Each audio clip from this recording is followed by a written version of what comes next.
The Invisible Paint of Lies. A short moral story. In a small village, a boy named Arlo discovered a strange bottle in his attic labeled, "Invisible Paint, use with caution."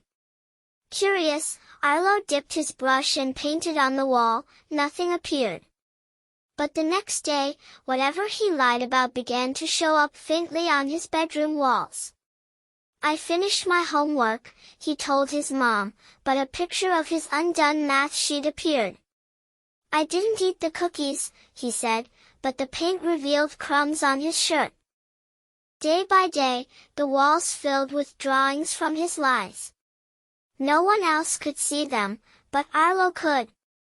His room felt heavy, like it knew too much. One night, Arlo stared at the walls glowing softly in the dark. "I don't want to be covered in lies," he whispered.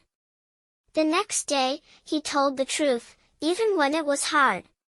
Slowly, the images began to fade. His room felt lighter, clearer, and so did his heart. He hid the bottle away, never to use it again. Moral: lies may be invisible to others, but they stain your heart. Honesty clears the walls of your world. Thank you for watching.